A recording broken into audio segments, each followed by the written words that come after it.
Marcia Gay Harden stars in So Help Me Todd on CBS. I'm David Buchanan with Gold Derby. Marcia, your character Margaret is so fun, and I feel like it's such a rich role because she's very serious and obviously very accomplished, but her son really kind of upends so much of her world in such fun and exciting ways.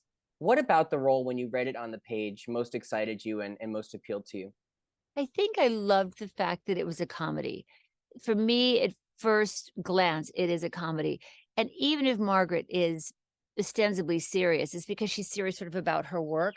But in life, her inabilities in life to master technology and her rigidness and her vanity are really funny. And her anger, I think, is really funny. And so those things I thought, oh, this is a good character. She's smart. And that attracted me, first of all. She's a lawyer, and a mother, and they're both written with this wonderful banter, the two of them. And so I thought this is going to be something it's going to be like a little tightrope to walk to figure out how, to play into the kind of silliness in a way of it, because there is this screwball comedy sensibility to So Help Me Todd.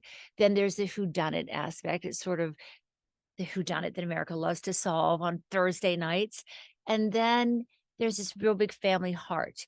And so to meld those and to figure out what the boundaries were, I thought would be a lot of fun. That's exactly what I wanted to ask you about next is the tone of the series because I was not expecting it to be as funny as you're saying. It's a legal drama, but it's Right. comedy heavy and Right. comedy forward, which is so delightful. I mean, Right. it makes it so fun to watch. How do you find navigating that week to week? Because obviously the tone of the series is established, but some weeks the cases are more dramatic. Some Right. weeks you really get to kind of lean into the screwball and the hijinks, which is so fun. So what is that like week to week for you? It's been a super interesting process. That's a great question because it's not like anything I've ever done. In that very often a network wants to have the formula, and that's the formula. That's what you stick to. But like you said, week to week, sort of the nod to genre can change. Like one week we can do a nod to film noir, and the next week it's a real, I think the Murder She Wrote type of one where it is a real whodunit. Um, then there's listen, if the tractor gets too loud, just let me know. Can you hear it in the background? Okay. Um, he just went up to the garden. Okay. The tractor. We'll be conducting the rest of the interview on the tractor. Um, like that was interesting to me. And I was, when we first began it, I think even the writers were kind of curious as to what it was. I think it was actually intended to be a bit more serious with heart. But then Scott Pendergast is such he's funny and he has this oddball sense of humor. And then of course Skylar is just, really fantastically comedic, but also with heart. So we did the first one sort of serious, and the second one got really comic, then the third one got kind of over the top comic, and then we pulled it back. And by the time they saw um this one, it was episode 5, but we aired it episode 4. CBS said that's the North Star. And what it was this blend of everything, but they needed it to stay kind of grounded. So a grounded screwball, if you will. And so that was for me, that's like, okay, what is that? So you go, I feel like this is gilding the lily. This line is gilding the lily. Or I feel like we need to at least have how we solve the case to be realistic. Or university grants don't work like that. We have to work in a different way, So we're giving input and feedback and with the writing, but the writers are definitely encouraged to listen to the voices. I think Skylar's is a fun voice to write for. His he has a real specific rhythm to him, ba, ba, ba, ba, ba, ba, ba, to write for. Margaret's is a different rhythm to write for. And also as an older woman, I'm really conscious of when does her inability to understand technology verge on, irritating to me or ridiculous. So like there was one, and I said the line, I hated saying it, but like it's an example. I said the word popcast, and I thought, you know what, Margaret knows what a podcast is. I mean, come on. But she still said popcast, and the audiences love it. So I have to kind of go, okay, but what if it's that she doesn't know how to get this particular podcast on the thing, I'm punching the button and it's not coming up. Like that would be more something that I would identify with because I'm technology idioso, by the way. I half the time have no idea what I'm doing. So that's the way we're working together. But I love the writers' um sensibility for all of this. The expansive world that they're letting us be a part of within this kind of maybe a moonlighting genre, but it's actually changed the landscape for Thursday night because we have Ghosts and then Us, and then the one after us is going to be another similar kind of comedy hour, and then the one Kathy Bates is on is going to be another similar kind of character-driven comedy hour. So that's interesting. That feels good.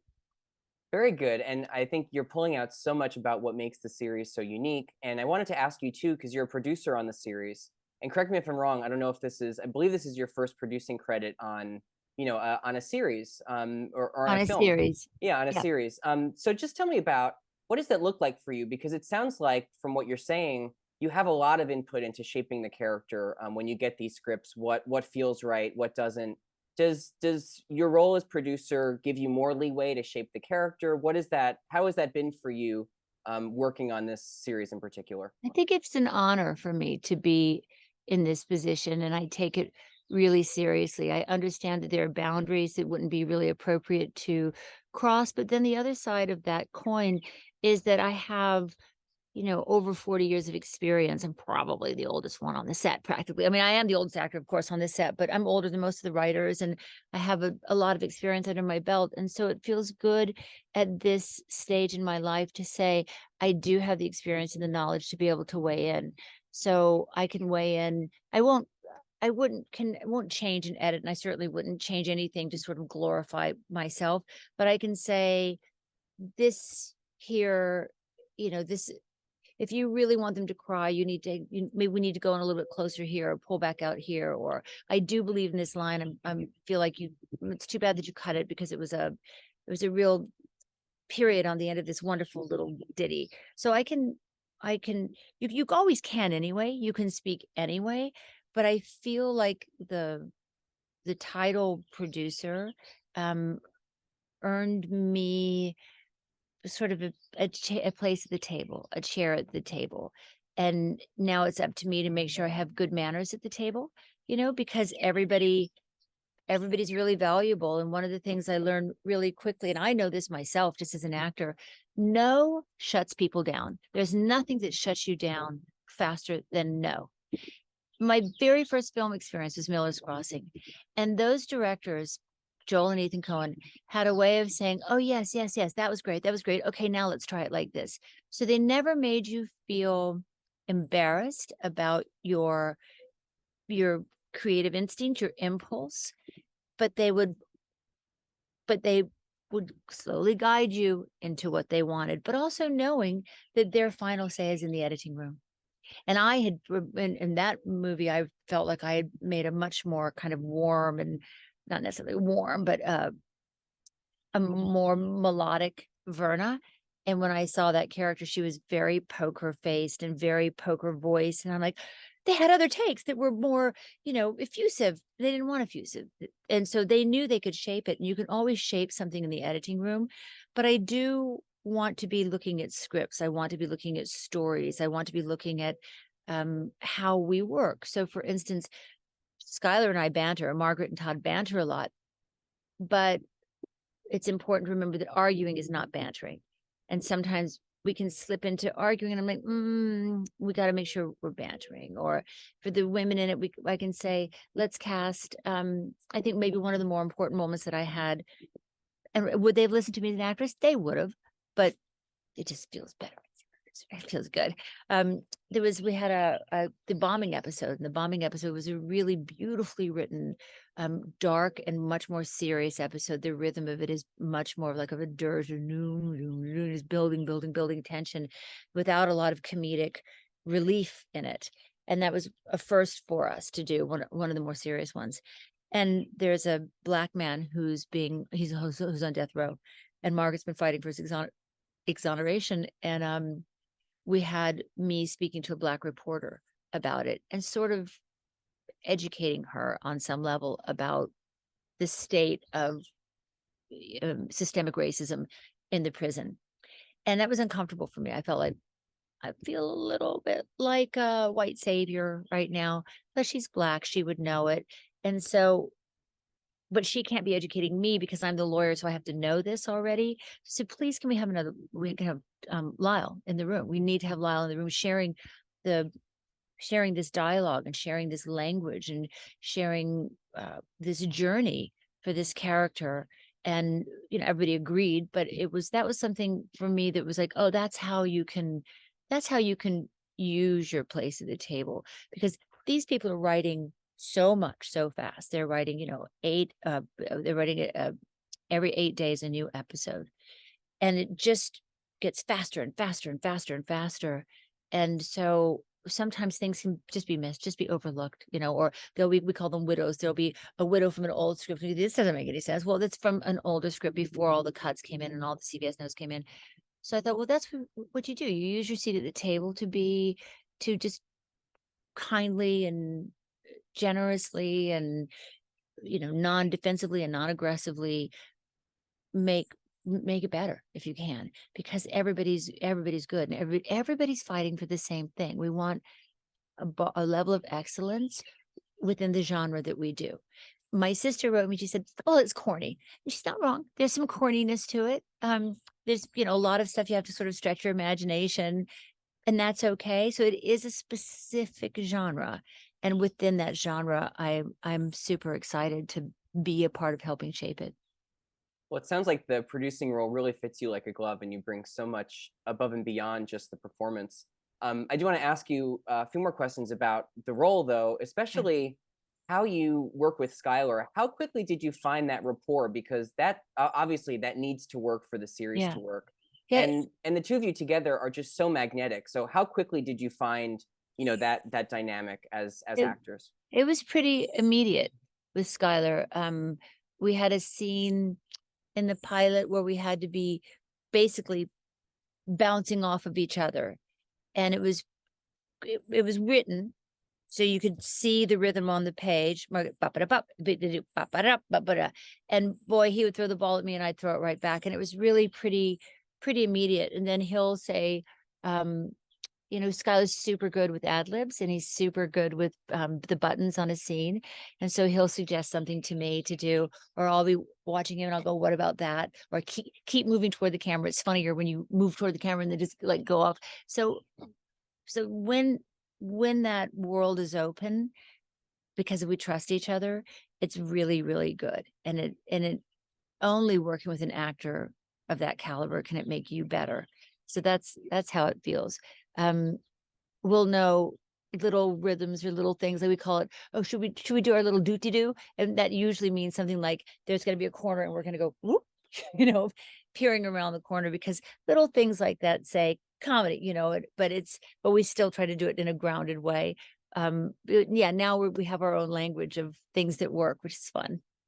There's a lot of walk and talks too, and a walk and talk is when you just don't pause. You just drive, and then we do business in between. And I'm a queen of props. I love props. They call me Prop Tart.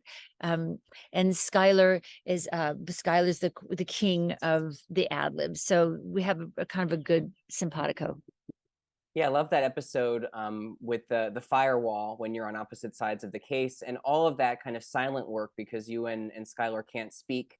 Yes. That's just so fun to watch how you find the physicality and communicate, without uttering anything. It's a lot of fun. Yes. And then they're in the car with Jeff Nordling, and it's explosive. We just oh, it's so good to talk to you. And so that was really lovely because we missed each other. Our characters missed each other so much.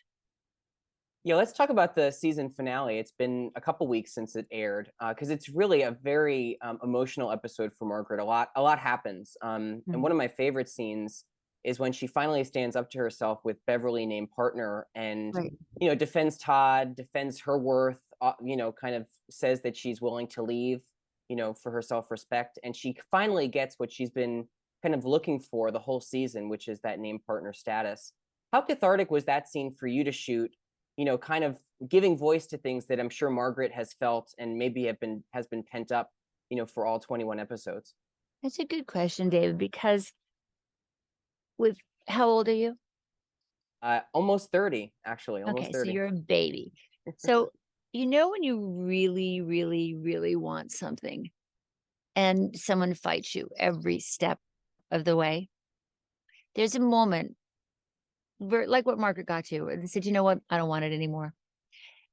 But then if you still get it, there's something slightly tainted. And I thought it was a really interesting choice for the writers to have given Margaret because while she ended up getting it, she had to kind of get ugly to get it in a way, if you know what I mean. And it sullied it a little bit. And I thought that's for me, where someone would have said, oh, it was victorious. You get to tell the boss to F off. And they turn around and go, oh, right, it's yours. But there's this thing, maybe it's as a woman, where I go, why do we need to get there? Because she deserved it. So why did it have to be a mud wrestling? So I thought, I wonder if that sense of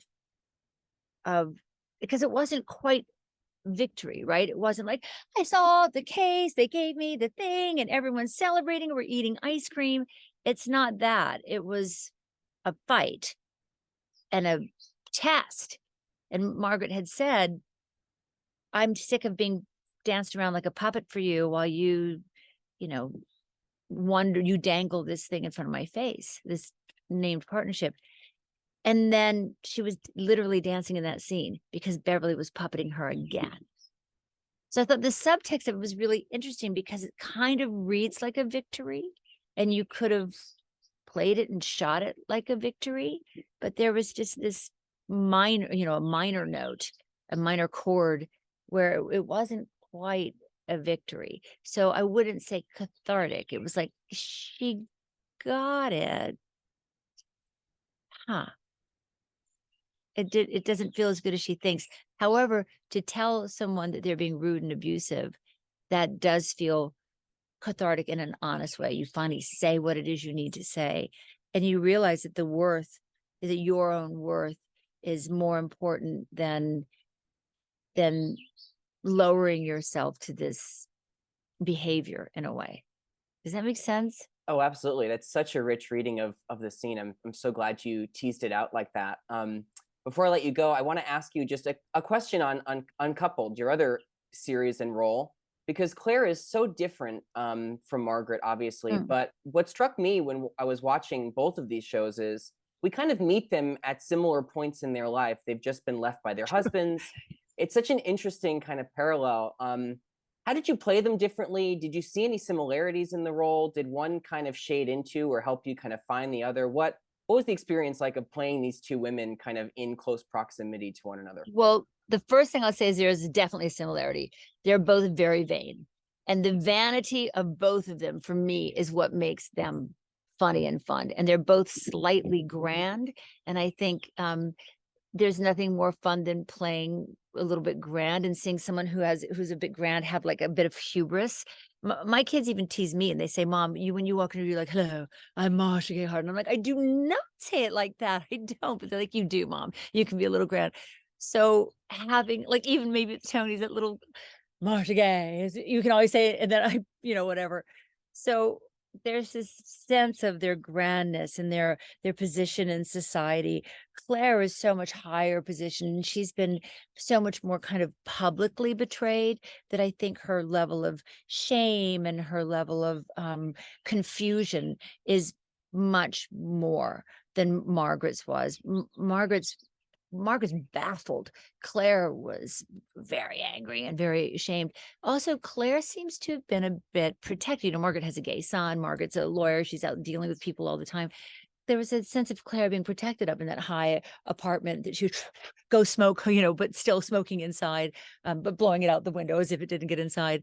That she seemed protected. So I think when she met her heroes, were soon to be heroes, Neil and Tisha, and became part of like a gay scene and the downtown scene, and it unleashed it unleashed two things. It unleashed an innocence in a way in her, like I love Molly, but also like a sexuality that she had.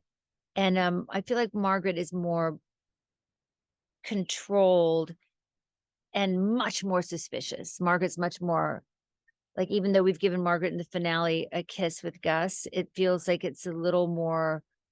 Margaret's had one husband die, the other husband left with no warning. So I think Margaret's going to be a little, well, they're both going to be tentative in a relationship, actually. Both of them will be.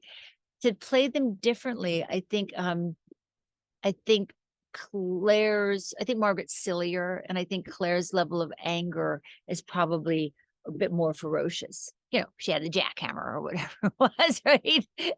Banging away at things. Claire's more of a lion, you know.